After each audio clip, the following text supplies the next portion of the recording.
Oh, shit. Someone's gonna write me like, no, that's jizz. Call jizz control!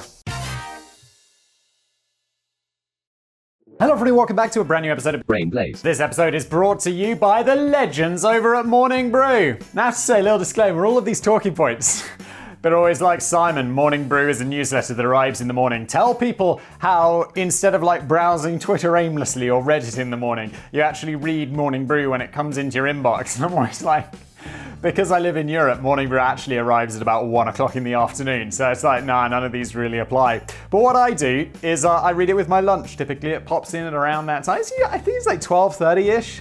Whenever I'm taking my lunch, it usually pops in. So I'm usually aimlessly watching some YouTube video and then I'm like, oh, let's give that a quick read, shall we? So essentially, Morning Brew, if you didn't know, which maybe you don't because I haven't told you what it is yet, is a free daily email newsletter from Monday through Sunday. It gets you up to business news, up to speed on business news in just 5 minutes. Now, you might be saying, oh, business news. This channel used to be called Business Blaze and now is now called Brain Blaze because business is boring. Well, not with the legends over at Morning Brew. They take something that is dry and typically a little bit boring. I don't know about like British viewers will definitely know the Financial Times. It is a very accurate, impartial paper in my opinion. It's also incredibly boring. At least, you know, it's a little bit dull, isn't it? Well, Morning Brew spice it up, but also don't make it all like, yeah, they spice it up by making it very, very biased. No. They spice it up by just making it interesting, just straight up. Oh, do not mention politics. I don't know if that counts as mentioning politics. I just said it, you know, we'll see. We'll see. If it's in here, it doesn't. Does it? Looks like you're up to no good again. Sort of things that I learn about on Morning Brew, surprisingly relevant to me. I mean, not really, but it was like they did do a big piece on like, you know, OnlyFans, that site for like not safe for work content from like, I don't know, not safe for work people, how they're moving into like safe for work content. And I'm like, what the hell's that about? Because everyone on my Twitter is like, Simon, are you gonna finally do OnlyFans? And I'm like, yeah, it's still not happening. And also, I mean, I got a proper write-up from Morning Brew about everything that was going on there, so that's pretty interesting. They actually informed me rather than like Twitter where it's like, what is going on? Twitter's so weird. There's no reason not to subscribe to Morning Brew if you're interested in business, finance, or tech. And honestly, even if you're not, Morning Brew do make it interesting enough for you to be. It's very cool. It's completely free, takes less than 15 seconds to subscribe. Click the link in the description below to subscribe to Morning Brew today. That's fantastic. Get cracking. Why not? It's literally free and it takes none of your time. I mean, 15 seconds of your time, but your time isn't that valuable.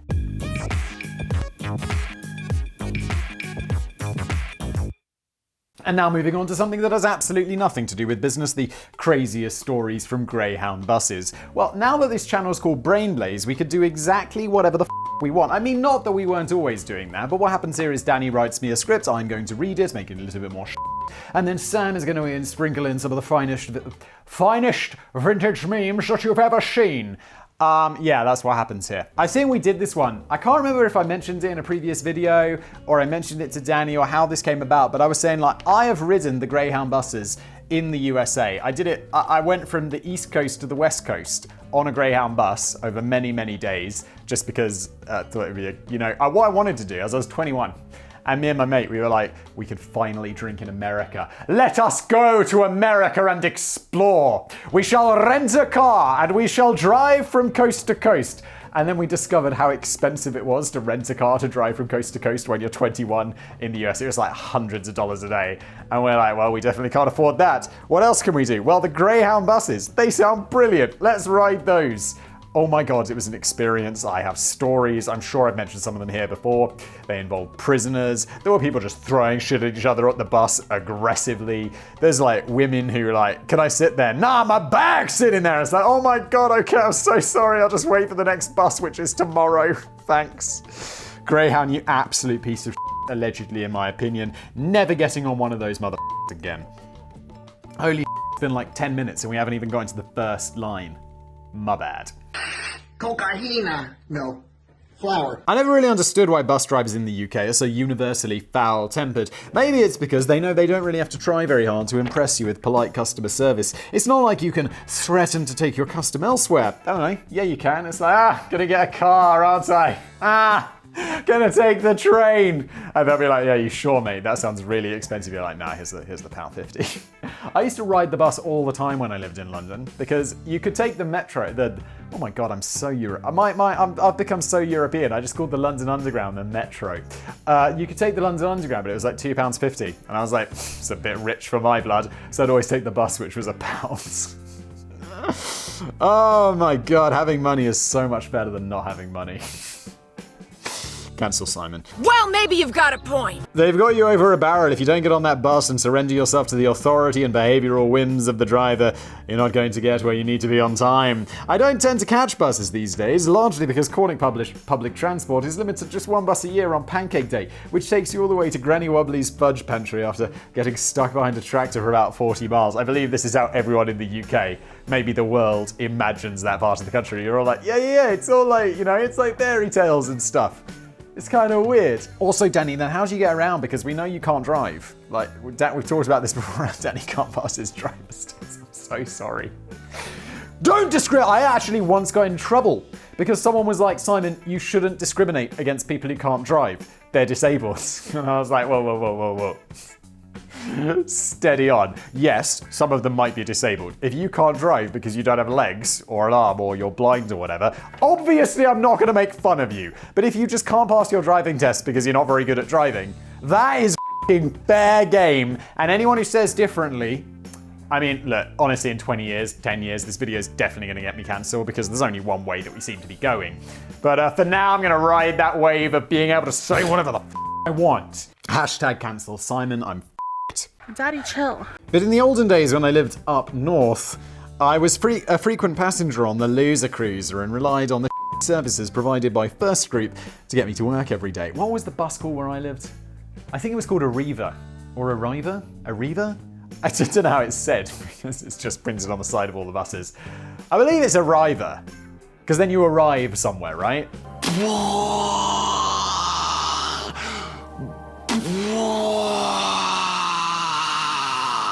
And catching a bus in Rotherham was rarely a pleasant experience as the service were always a bit hit and miss, and all the buses were swiftly cancelled at the first sign of snowfall or just a spot of heavy rain. Yes, it is the thing in the UK, like as soon as the snow, everyone forgets how to drive. It's like, just go slow, use some snow chains if you want to, or just stay home if you're not feeling confident enough. And when you did manage to catch a first bus that was moving in vaguely the right direction, you'd often have to put up with verbal abuse from the driver, wobbly piss-stained seats, brawling in the aisles, and small fires breaking out on the top floor. Oh yeah, UK buses have 2 floors. Weird. But not all of them. I mean, really not all of them. Most of them don't. But at least the bus journeys were mercifully brief. I was more of a bus hopper than a hardcore bus explorer. And after hearing some of the horror stories that have emerged from the long-distance rides from hell provided by Greyhound lines in North America, I've realized that maybe I didn't have it quite so bad. Yeah, I mean, I experienced the Greyhounds that I've never in that 1 month that I've never experienced in my entire life in the UK. 1 month compared to an entire life up to the age of 21. I mean, granted, I didn't take the bus too much because usually I was in a car. Simon, check your privilege. You fancy car boy. Funnily enough, there's a connection to be made between my Rotherham buses and the Greyhound coaches. The Scotland-based First Group acquired Greyhounds in 2007, but the Scotland-based Fast... Excuse me, sorry, do you speak English? No, I don't, sorry. The Scotland-based First Group acquired Greyhound in 2007, but now seems pretty desperate to pull out of the US market altogether and sell off Greyhound to anyone who fancied having a go behind the wheel. Really? A Scottish company owns Greyhound? That's wild.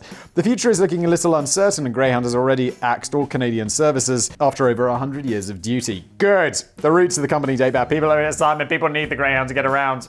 It's not good that it's been cancelled, and I just honestly disagree with that. It's better you just stay home than have to go anywhere by Greyhound. It's like, yeah, but I need to visit my grandma who's dying and she lives like 6 hours away by road and I don't have a car. It's like, well, I'm sorry. It's honestly better that you don't see your dying grandma than have to ride on a Greyhound bus. I'm just sorry. That's the truth.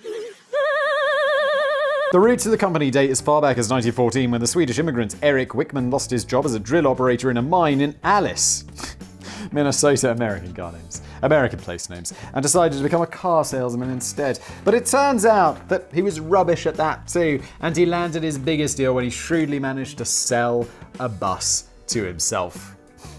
Yes. Yes. Excuse me, what are you doing? Yeah, I was talking to a friend of mine who runs another YouTube channel, which will remain nameless. I can't remember what it was, but I was with him and he was watching one of his own videos for whatever reason, and the ads play, and he doesn't click the skip ad button. And I'm like, mate, do we have to watch the advert? Like, are you interested in this? He's like, no, I like to watch my own adverts. And this is a man who's like a full-time, he's like a relatively well-off YouTube dude. And I'm like, really, dude, you're watching your own adverts? What the f***? Excuse me, what are you doing? Eric decided to put the bus in service, transporting iron ore miners from Hibbing to his former workplace in Alice for just 15 cents a ride. He made only $2.25 on that inaugural bus journey, but by 1935 he was pulling in profits of $8 million from the newly christened Greyhound Corporation, and the intercity bus carrier went on to become one of the biggest motor coach operators in North America, serving just under 4,000 routes, all of them horrible. One of the most compelling reasons to take a ride on the hot dog is perhaps also the reason why it attracts such a bad reputation. The service is super duper cheap. Yeah, it was something like $200 and something, and you could ride on the bus as much as you wanted for a month. It's like, what the f-? It's like the price of a short haul flight. The rise of the fabled Ameripass, is that what it was? I think that's what it's called. I think that's what I had. In the 1970s meant that backpackers and students and financially challenged passengers could enjoy 30, 60 or even 90 days of unlimited travel on these carriages of wonder without having to stump up much cash up front. Yeah, I had a 30-day one. That's right. But that also delivers a perception that you have to stoop so low in life to catch a dirty Greyhound bus, so you'll be sharing a danger ride with the great unwashed, crack cocaine addicts, homeless tramps, illegal immigrants and escaped convicts. And that's just the drivers. I mean, I don't know. There were definitely people on drugs. There were definitely homeless people. Illegal immigrants, I'm just going to assume, because the number of times the border police came onto that bus to check out. And then people are like, can you come with me, sir? It's like, you don't look American enough, do you? Do you? And there was a lot of that. So I'm assuming, yes, illegal immigrants. And I don't know about escaped felons, but there were definitely felons who were being released and going places. It was a great time. It wasn't. It was horrible. Good times. Yeah. Maybe that's a little unfair and has more to do with the general perception of the poor public transport in America being a desperate last resort rather than a welcome alternative to using your car. We made a video about that so long ago that we were still called business place. And yet Greyhound does seem to generate more negativity and bizarre activity than any other American bus service. Critics point out that drivers behave like prison wardens who threaten to throw you off the bus in the middle of nowhere for the slightest violation. The services are often so deeply bewildering, horrendously late without explanation. The terminals are frightening halls of despair. They are. They're horrible. And they're always in the worst part of town. You walk out of a Greyhound terminal, you're like, well, it seems like I'm going to get immediately stabbed, doesn't it? Hey, knock it off! There's a kid back there! I'm in danger! It's like, get out. And the temperature on board the bus is either hot enough to scald a lizard or cold enough to freeze a penguin's testicular region. Still, I reckon that the drivers and passengers must have largely learned how to overlook these flaws and how to work together in unison and harmony to keep the wheels of dirt cheap travel spinning in beautiful motion. But you didn't. So surely Greyhound's bark is worse than its bite. No, Danny, it's not. Everything that you've described, and we're like, yeah, it's probably not as bad as that, is it? I'm like, no, it is. It definitely is. And anyone who's watching this video knows it is. Who knows it is, knows it is. They know. They know it is! There's a law of physics which dictates that the nutter on the bus will always sit next to you. Frequent fortunately, I was traveling with my friends who were always like, get the two seats together. Just whatever you do, get the two seats together because your chances of getting stabbed literally drop by at least 20%. And it's like, do you want to sit in the aisle? No, do I want to sit in the aisle? I want to be as removed from anyone else as possible. Christ. And noting with grim inevitability that he's happily bobbing along in your direction, I used to try every tactic in the book, not making eye contact, making very hostile eye contact, pretending to be an even bigger nutter myself, but nothing ever worked. It was particularly frustrating whenever I was sitting on a late night bus that was almost completely empty, and the nutter still chose to sit. There's no worse person who walks into an empty Anything like this, like urinals, the person who stands next to you, the person who sits next to you on the bus, the person who walks into an empty restaurant and takes the table right next to you, and you're having a conversation with your friend, someone walks in and takes the table. Why? Why are you sitting next to me? Like, assuming they're alone. It's like, even if you don't want to listen to me, I know you're just listening to my conversation, and now I've got to filter everything I'm saying. Because there's been awkward times where it's like, I've just been chatting to my friends, and it's like, hey, what's up, blah, blah, blah. And then someone will, like, after sitting next to me for hours, will, like, come up to me and be like, oh man, I really love your stuff. It's like, what did I say? And I don't think, I'm not espousing any crazy, like, racist opinions or anything. Those I leave at home. You what? It's like, but you just don't know. It's like, it's just, you don't want, just privacy. Why? Why can't you sit further away? Please, I don't want to go. I don't want to go. And the Nutters still chose to sit right next to me and spark up a conversation about whether or not they celebrate Christmas on Mars. But it must feel even more disgruntling when your unwelcome fellow passengers haven't paid their fare and they're not even human, because one thing you might have to put up with on a Greyhound ride is an infestation of cockroaches. It happens more than once. In 2013, passengers were traveling on a Greyhound Lucky Streak bus from Atlantic City to New York City when they suddenly noticed cockroaches falling from the ceiling. Holy shit. Not just one or two, though. Literally hundreds and hundreds of them were swarming out of the air vents within the space of a few minutes. They were, this is horrible. They were skittering across the floor, crawling across luggage, scurrying up the passengers' clothing and making themselves at home in their heads of hair. Oh my God. Over the course of half an hour, the people on the Greyhound be like, nah, it's fine, it's just like home. Greyhound people! Over the course of half an hour, I'm fully aware that this video makes me really unlikable because I'm just bagging on like people who have to ride with the Greyhound because they don't have any money. It is what it is, isn't it?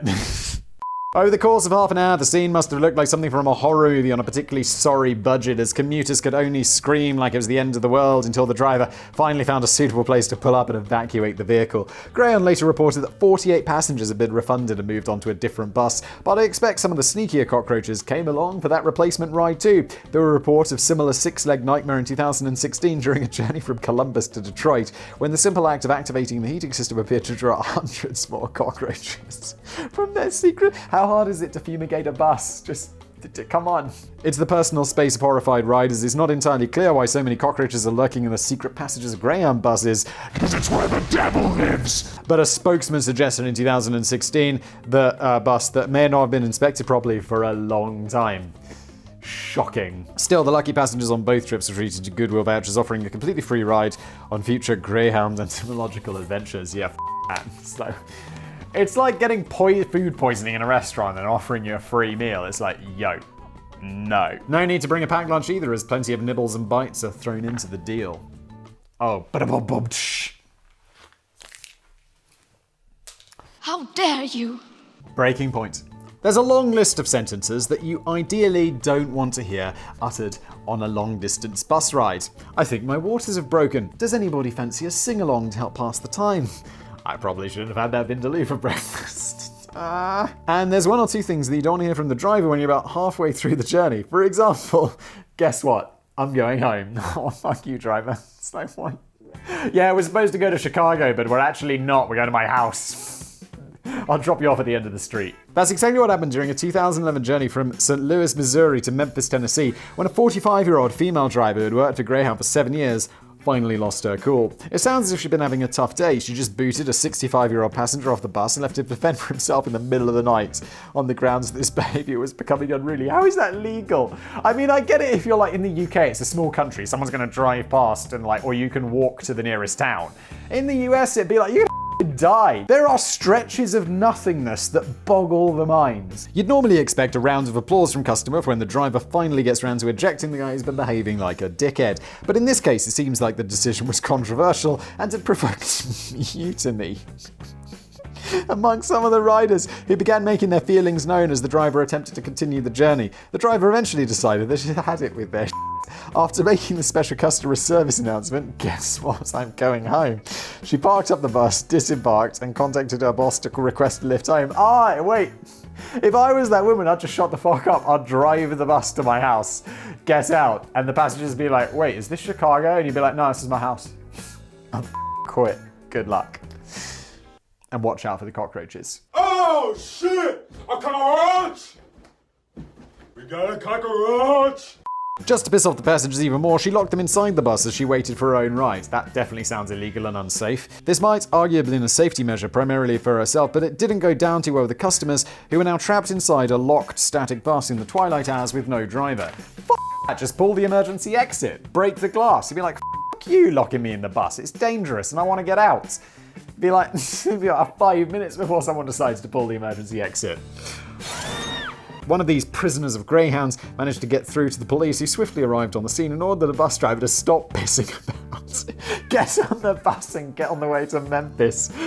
Brilliant. The driver duly obliged. Well, kind of. What she actually did was, when she got back into the front of the wheels, to turn the bus around and head back in the wrong direction for 45 minutes before finally parking the vehicle at a truck stop just outside of Charleston and making her final exit from the Greyhound bus and presumably the Greyhound company. Now, she sounds like exactly the sort of person who would work for Greyhound. They'll be like, well done, Sally. You got promotion. You'll be driving a slightly less bus from now on. Seatbelts, everyone! Please let this be a normal field trip.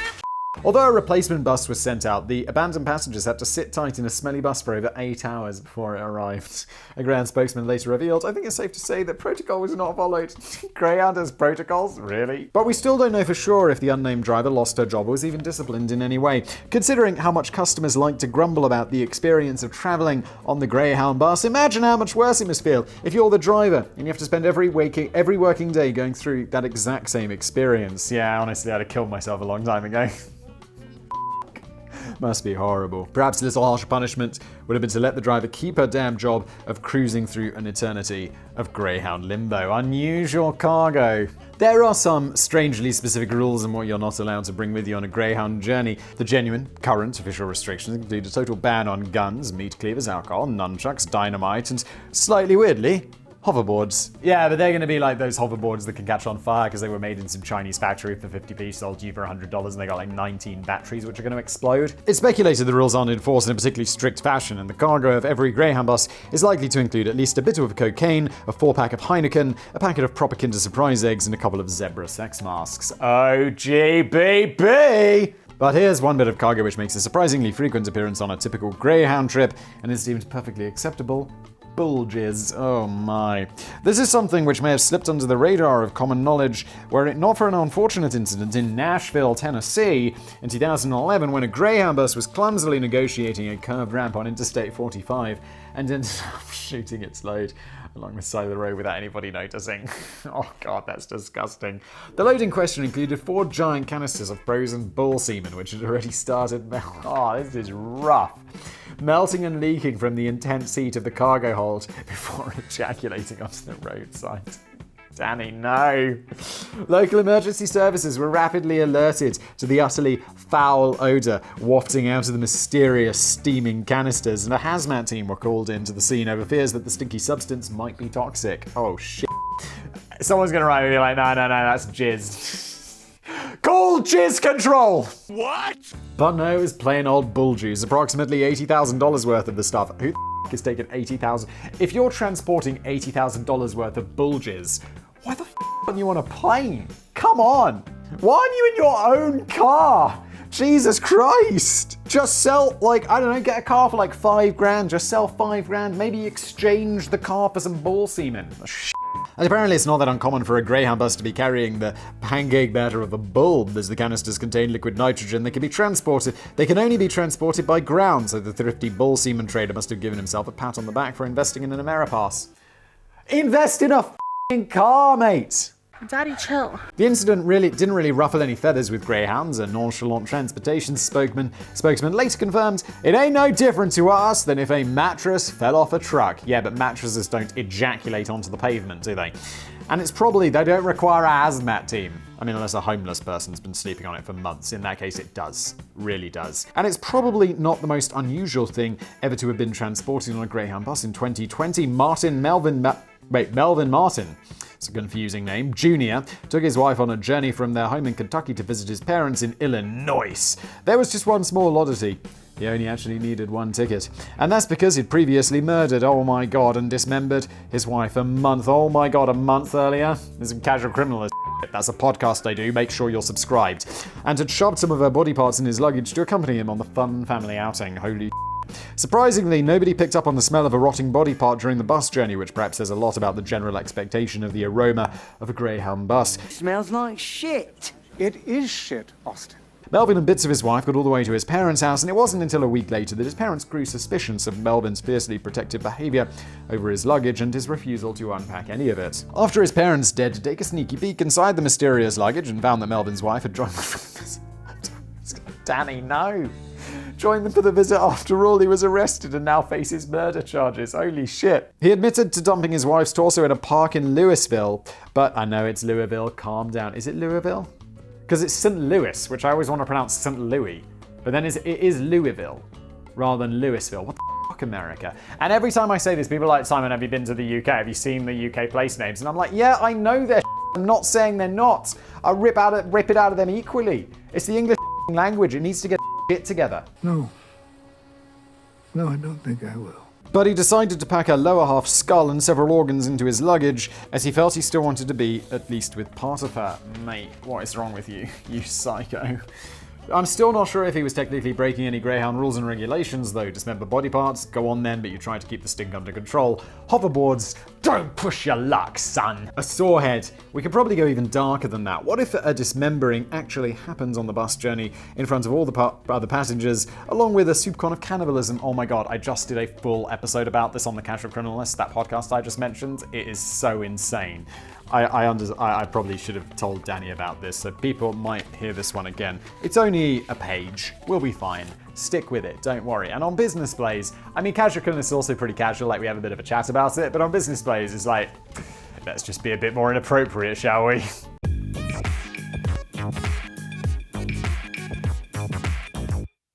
In what was undoubtedly one of the most horrific incidents ever to have occurred in the entire history of Greyhound travel, this is more or less what happened in 2008 on a Canadian Greyhound from Edmonton to Winnipeg. Tim McLean was a 22-year-old Canadian carnival worker who was just trying to take an innocent nap in his seat when a fellow passenger began to lose the plot big time. Completely out of nowhere, 40-year-old Chinese-Canadian Vince Lee pulled out what was described as a big Rambo knife and started stabbing Tim in the neck and chest around 50 times until he was dead. It was later revealed that Vince Lee was allegedly hearing voices in his head from God, who had randomly instructed him to destroy his fellow rider because Tim was either an evil alien or a demon from hell. And concerned that Tim still had the power to come back to life, Vince just kept on going for a very, very long time. It's such a crazy story. And it's like, this dude, I mean, like, I think I concluded on the Casual Criminalist one, it's like, this dude isn't like, he's not a bad dude, even though he's a psycho, like stabbing candleless murder. He's just absolutely mad. Like, he was like, God's talking to me, all this crazy is going on, I gotta stop the demons. There was no motive, he's just mad. Hey there, demons, it's me,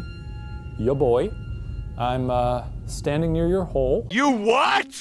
The driver pulled over on a section of the eastbound Trans-Canada Highway, and the rest of the passengers fled the bus in terror as the police were called, leading to a long standoff in which Vince Lee appeared to start performing to the crowd. He certainly wasn't going anywhere, although he had made a feeble attempt to drive the bus away from the scene, and the driver had taken the time to flick a switch which rendered the vehicle completely immobile. So instead, Vince Lee sawed off Tim's head and held it up for the horrified audience to see before cutting up the rest of his body and even openly consuming some of the flesh. By the time the police managed to drag him out of the vehicle, Vince Lee had shoved Tim's tongue, nose, and ears into his pocket, but the eyes and a part of the heart were never recovered and presumed digested. This is so wrong, Vince. What is don't? Why, Vince? Why? Although Vince Lee had no documented history of mental illness before this slaughter, a testifying psychiatrist diagnosed him with schizophrenia, and the judge accepted the claim that Vince Lee was mentally unstable and therefore not criminally responsible for his actions.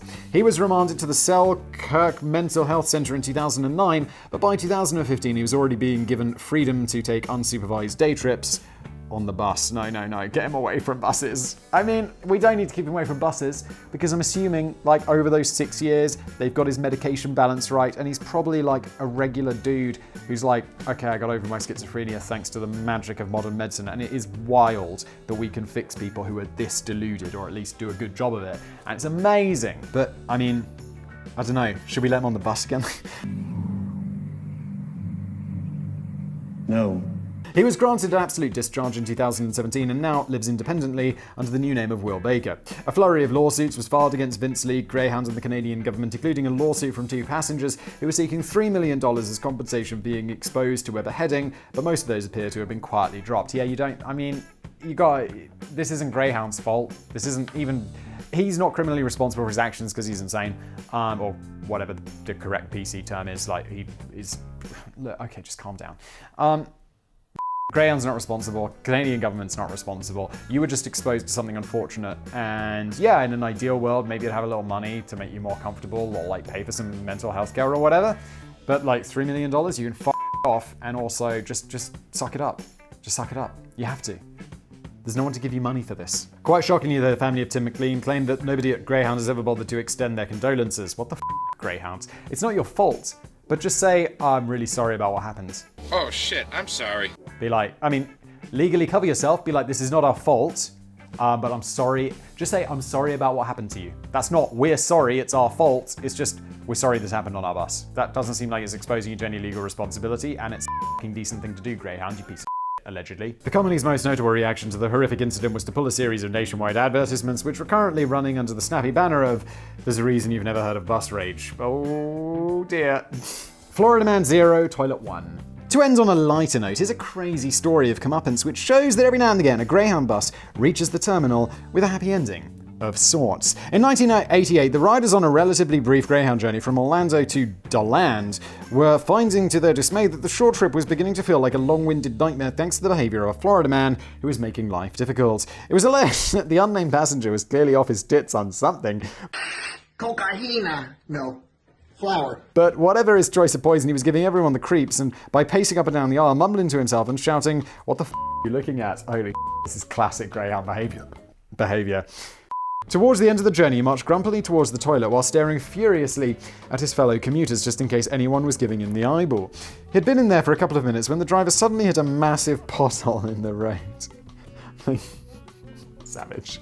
Flinging everyone on the bus out of their seats. The driver claims it was just a simple accident, but some of the riders reckon that he knew exactly what he was doing. Legend. It only took a short while for most of the passengers to get back in their seats and recompose themselves. The Florida man had quite been so fortunate. He eventually emerged from the toilet, absolutely dripping in feces, urine, and blue chemicals. Oh my god, this is the worst. Smells like shit. It is shit, Austin. Without saying a word, he meekly sat down back in his seat and remained in complete silence for the rest of the journey, having very much received his just desserts. It's alleged that the driver gave a cheery wink to some of the other passengers as they disembarked from the bus. Maybe bus drivers aren't all humorless and grumpy and foul-tempered swines after all. There's at least one driver out there who sounds like he's a bit of a legend. Except everyone on the bus is now like, yeah, we gotta sit next to stinky crazy dude. Oh, they should have, yeah, still. Legend. Anyway, thank you very much for watching this video. It's sponsored by Morning Brew. There's a link to them below. And as always, thank you for watching.